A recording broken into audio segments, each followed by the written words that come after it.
label teroris ini menjadi sesuatu yang sangat menakutkan, menyeramkan. Jadi kalau pidana itu pidana tingkat tinggi kayaknya, termasuk di Indonesia gitu. Jadi sebutan teroris itu sebutan yang tidak mengenakan dan sangat zalim.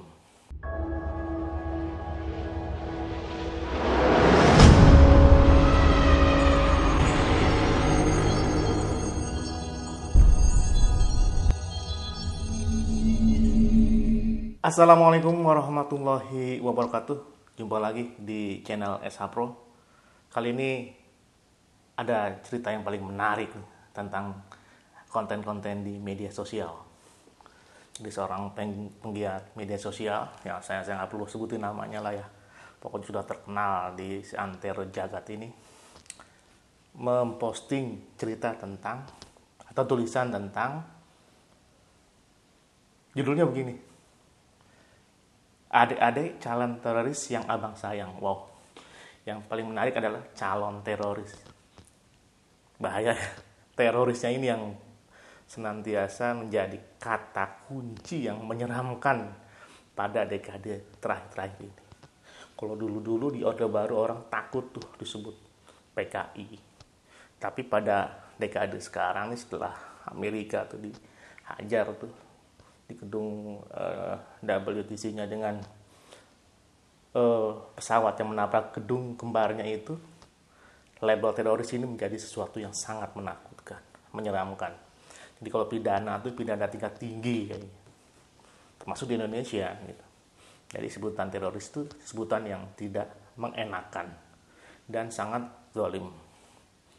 Nah, yang jadi fokus bahasan kali ini, Babe mau bahas soal, sebenarnya Babe nggak mau bahas orang yang nggak penting buat Babe sih ya. Yang Babe bahas adalah konten-konten medianya nih, karena ini kan sebagai pengetahuan, sebagai pemahaman juga, dan juga arahnya adalah literasi media kayak gitu. Jadi kenapa materi ini Babe angkat dalam kanal atau dalam channel SH Pro. Jadi secara, kalau kita melihat tulisannya ya, adik-adik sayang calon teroris itu, adik-adik calon teroris yang abang sayang, tadinya tidak berpikir apa-apa, ini tidak tahu arah tulisannya ini kemana gitu ya. Ini semacam kemarahan, kekesalan, kecewaan, atau protes terhadap para orang tua ya subjeknya, dan guru-guru ini tidak jelas nih, ustadz atau kiai atau ajengan ya, karena belum spesifik, yang katakanlah mengeksploitasi anak-anak yang menggunakan simbol-simbol tertentu. Sampai sini tidak jelas simbol-simbolnya apa, anak-anaknya itu siapa yang menjadi objek ini.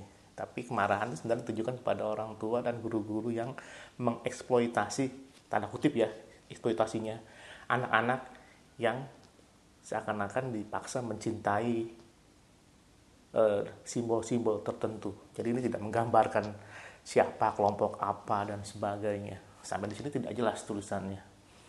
Jadi karena ya, semacam curhat atau curcol yang nggak fokus juga gitu. Tapi ini menjadi sangat tidak biasa ketika postingan ini juga melampirkan sebuah foto ilustrasi. Ada tulisannya foto ilustrasi.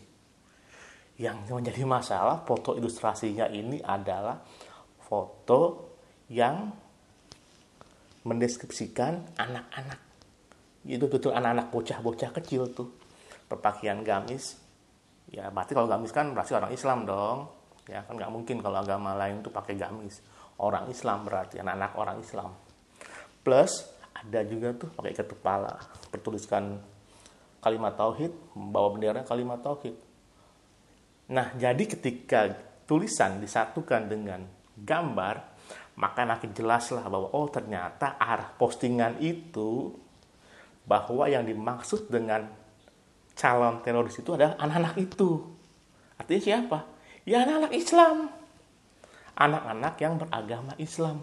Karena dia pakai gamis dan pakai simbol-simbol kalimat tauhid kayak gitu.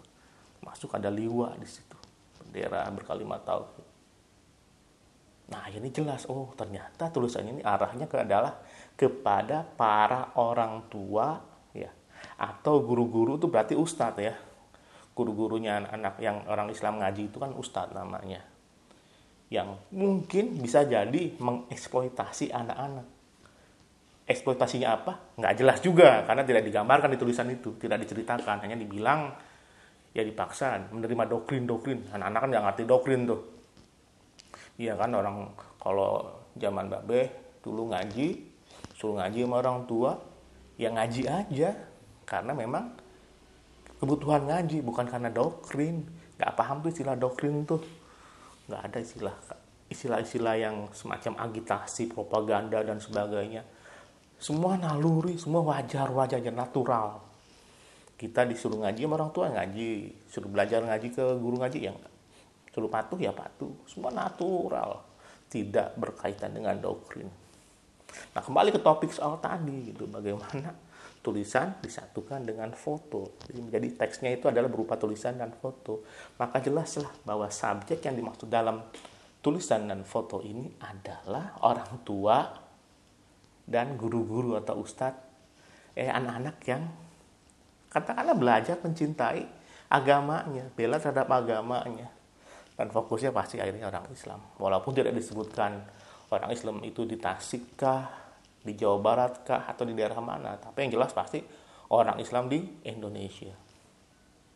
Nah, kalau pada akhirnya jadi kemarahan, ya walau umrah juga. Karena foto yang ditampilkan itu tidak jelas juga disebutkan dari mana fotonya tuh, main comot dari mana. Ya pasti nggak pakai izin dong, namanya nyomot. Ambil fotonya, pasang.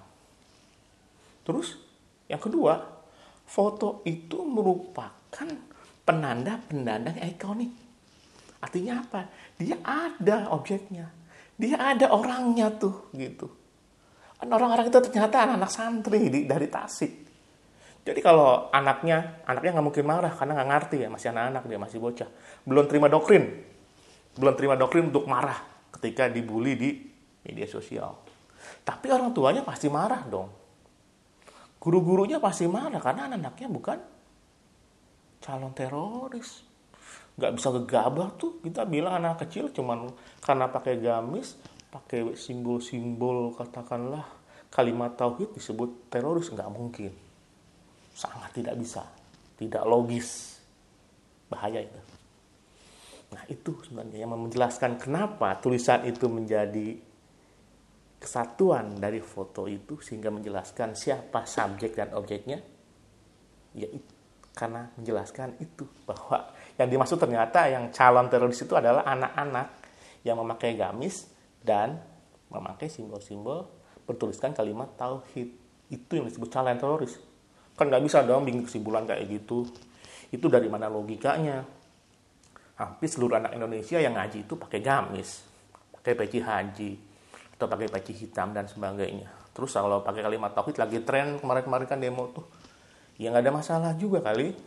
Nggak serta-merta orang yang demo misalnya ya, seorang demo tuh bela bawa kalimat tauhid disebut teroris, nggak mungkin dong, nggak bisa, nggak nyambung itu. Terus apalagi bocah-bocah ikut demo pulang misalnya gitu, bawa kalimat tauhid, apa disebut calon teroris? Nggak bisa juga, itu nggak ada logikanya.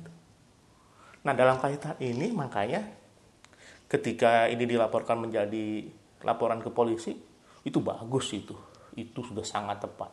Kita harus tahu sebenarnya kalau tindakan seseorang ya menulis, memposting tulisan dan foto dengan nada yang seperti ini. Kalau menurut Babes ini naganya nih diduga, sekali lagi diduga sudah menyampaikan ujaran kebencian.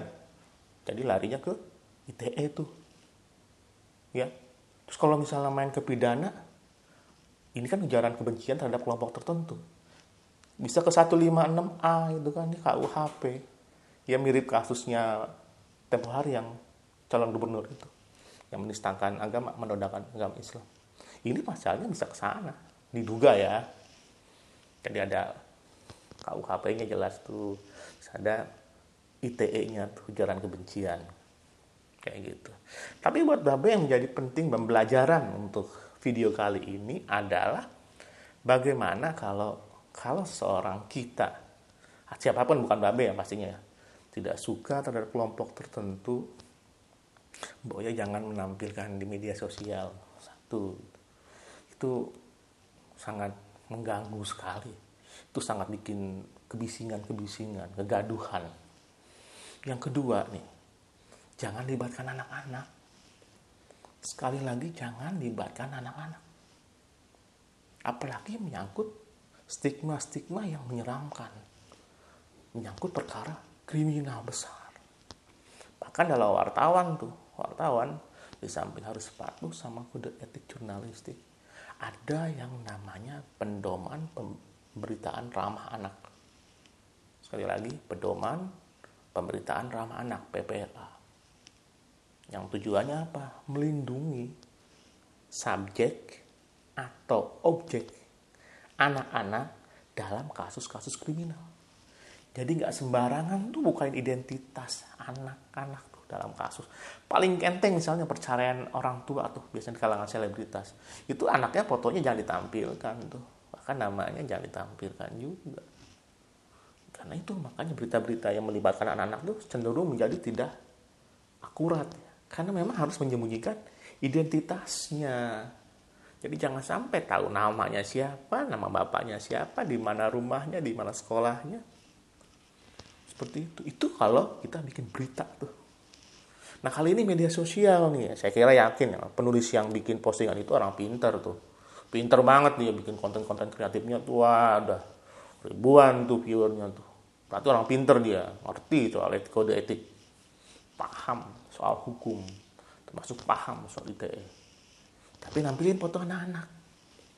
Kalau misalnya nggak ada foto anak-anak, Babe nggak peduli itu, biarin aja lah. Karena itu kan cuma ngapain ngomongin sampah gitu. Tapi ketika menampilkan foto anak-anak, ini bahaya.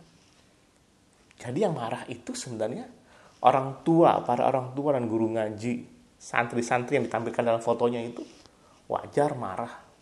Bahkan pemilik fotonya tuh yang main comot tuh ya, wajar juga marah. Itu kan menyangkut copyright dong. Hak orang main ambil, posting. Apalagi anak-anak, orang tua dan guru ngajinya posting dan membuat stigma baru terhadap calon-calon santri, calon-calon kiai. Itu bukan lagi, itu udah santri, calon-calon kiai, calon ustadz, tapi sudah distigma sebagai calon teroris. Ini kan gak bijaksana ya, dan sangat tidak adil. Semoga ini pembelajaran ya. Kalau kasus ini dibawa ke ranah hukum oleh para guru ngaji dan orang tua anak-anak itu sangat wajar sekali. Kita harus tahu, kita pengen tahu nih kalau orang bikin postingan kayak begini dihukum apa enggak sih ya. Kita harus tahu nih, kita kawal terus nih. Jadi biar orang nggak sembarangan nampilin foto orang, nggak sembarangan ngasih stigma ke orang, ngasih label-label buruk ke orang, apalagi labelnya kriminal, teroris. Bahaya ya, nggak boleh tuh main kesimpulan kayak gitu. Silakan aja lah. Kalau teman-temannya mungkin bikin postingan, bikin video yang membela, yang silahkan aja. Tapi kalau Babe sih berharap diselesaikan secara tuntas, dihukum nih, biar kita tahu nih, masyarakat belajar nih. Oh ternyata kalau konten begini nggak boleh ya, kalau tulisan kayak begini nggak boleh gitu ya. Hukumannya apa dan sebagainya. Ini pembelajaran buat kita semua. Perkara dia memang senang menyampaikan ujaran kebenciannya, itu urusan dia lah, urusan dia sama Tuhannya kalau udah punya, dan juga sama kita, masyarakat kita. Kalau kita orang Islam kan harus terbiasa sabar dan sabar, ikhlas, tawakal. Jadi kita nggak mau ribut yang kayak gitu. Kalau biasa, kalau Babe baca postingan-postingan yang menjelekan, menggambarkan kebencian terhadap kelompok Islam tertentu, ya biarin aja itu. Biar kita serahkan kesemuanya kepada Gusti Allah kayak gitu. Wassalam.